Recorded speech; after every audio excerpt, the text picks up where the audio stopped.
Time. What is it? Where does it begin? Where does it end? Before the Big Bang, was there time?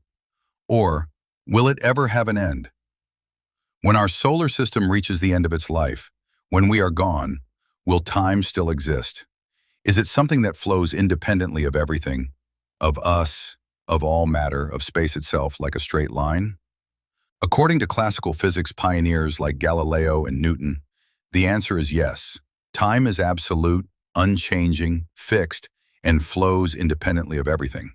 When people think of absolute time, Newton comes to mind first. But remember the young man working in a patent office in Bern? Do you know what he once wrote in his diary? Newton, I am sorry. Newton, Descartes, Galileo, Maxwell, and many other scientists, names that changed history, were in a way being challenged by this simple sentence.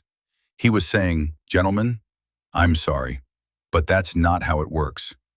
Our rebellious young man, Albert Einstein, he once said, even as a student, I do not concern myself with this or that phenomenon. I want to know God's thoughts. The rest are details.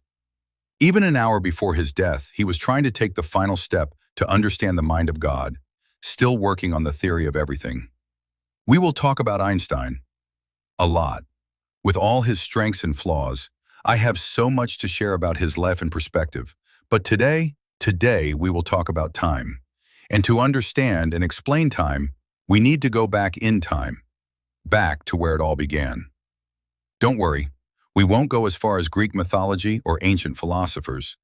Though Aristotle and Copernicus pondered over it, let's skip ahead to when time was first studied scientifically. Let's travel to the 16th century, a monumental century, Galileo, Newton, Barrow, Descartes, the Age of Enlightenment that extended into the 17th century. The first person to scientifically study time was Galileo Galilei.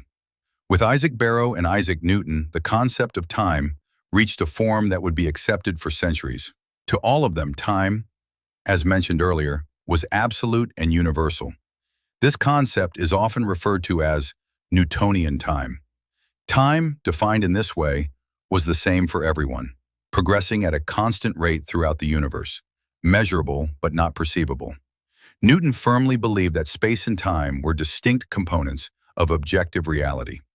Even if everything in the universe disappeared, he thought time would still continue to exist on its own. Shakespeare once said, all the world's a stage, and to Newton, the one constant on that stage was time. While explaining gravity and the laws of motion, the very things that transformed our world, he left time untouched, treating it as a fixed backdrop. And that's why, in the last video, we said there was a problem Newton couldn't solve in his lifetime. Something he believed was God's work, something beyond human understanding. The clearest sign of this problem lay in the motion of the planet Mercury. Newton's laws could precisely predict everything from falling apples to Earth's orbit, but Mercury refused to cooperate. Its orbit constantly deviated from predictions. This, right here, was where Newton likely said, this must be the work of God. Some scientists even speculated the existence of an invisible planet, Vulcan, to explain Mercury's anomaly, a planet whose gravity might account for the deviation. But it didn't exist. No matter how hard they looked, it wasn't there. And as long as time was assumed to be fixed, there could be no explanation. Now I'm going to ask you something very difficult. I know, very, very difficult. But I want you to forget everything you know about time. Forget how time flows. Forget that it moves like a straight line from birth to death. Forget that time is the same for everyone, no matter where or how they live. Forget it all, because this perception needs to be shattered, because it's wrong. All of it is wrong. Who says this? First, Wilhelm Leibniz. To Leibniz, events existed that were before, after, or simultaneous with others. Time was merely a way for our minds to organize these relationships. Then Immanuel Kant joined in with a more philosophical view. Kant claimed that time didn't exist independently, nor was it an inherent sequence of things.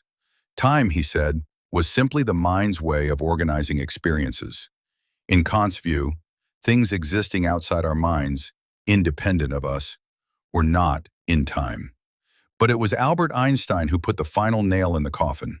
In 1905, now called the miracle year of physics, Einstein published 4 groundbreaking papers, including the special theory of relativity.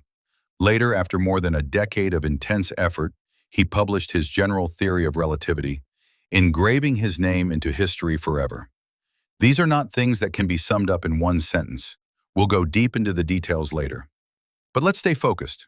We were talking about time. What is time? This was the question that most puzzled Einstein, who had once admired Newton. Because once he saw Maxwell's equations, Einstein realized something important. The only constant in the universe was the speed of light. No matter where you observe from, no matter your position, light always travels at the same speed. So something had to give in Newton's laws. Something couldn't stay constant, especially time. Time could not be constant. Let's take an example, a doomsday scenario. Imagine the sun suddenly disappeared without warning. According to Newton's law of gravitation, Earth would immediately be thrown out of orbit and drift into space. Instantly. Because Newton saw a gravitational pull like a rope between two objects, constant and immediate. But Einstein said, no, that's impossible. Nothing can travel faster than light, and it takes sunlight about 8 minutes to reach Earth. So if the sun were to disappear, Earth would go on orbiting it for 8 more minutes, as if nothing happened.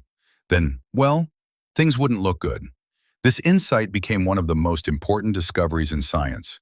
Strangely, we could have lived our lives under Newton's laws and never noticed. Because in our daily lives, we can't perceive this difference. Newton's equations worked with 99% accuracy in predicting the motion of objects in our solar system. But that remaining 1%, insignificant to us, was everything to people like Einstein. Everything had to have an explanation. So how did Einstein come to this conclusion? Actually, at the age of 16, he had already realized it. He was famous for his thought experiments, visualizing scenarios in his mind to explore answers. In one such thought experiment, he imagined a train and 2 people. One standing on the train, the other watching from outside. The train moves at an incredibly high speed. Now imagine there are 2 trees 100 meters apart at the back of the train. A lightning bolt strikes both trees simultaneously. To the person standing outside, both strikes happen at the same time. But to the person on the moving train, lightning hits the first tree and only after a delay, the second. Now, does the idea of relativity make more sense? The same event, 2 different observers, 2 different times. How is this possible? Let's use another example to understand the constancy of light speed. In daily life, speed is relative. We add or subtract based on our reference point. If 2 cars travel at 60 kilometers an hour side by side, to each driver, the other appears stationary. If one speeds up to 80 kilometers an hour, the other sees it moving at 20 kilometers an hour. Simple. But this logic doesn't work with light. The speed of light is exactly 299,792,458 meters per second. Let's say 300 million meters in for ease. Now imagine a spaceship moving at 150 million meters per second. You move alongside a light particle.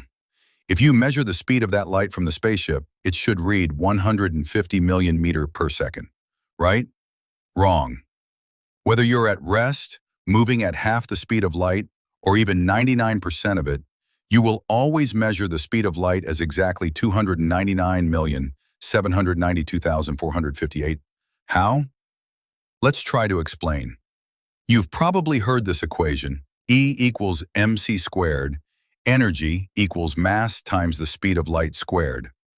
Einstein initially wrote it as m equals E comma to by c squared, mass equals energy divided by the square of light speed, meaning mass and energy are interchangeable. Hold on, that means they are the same thing. Everything you see, touch, or observe is energy. Even you are made of energy. And we're talking about tremendous energy. Take a paperclip. If we could convert every atom in it into energy, it would release energy equivalent. But this equation and Einstein tell us, as an object's speed increases, its energy increases, so its mass increases. The closer it gets to the speed of light, the more energy it needs, infinite energy, and infinite mass.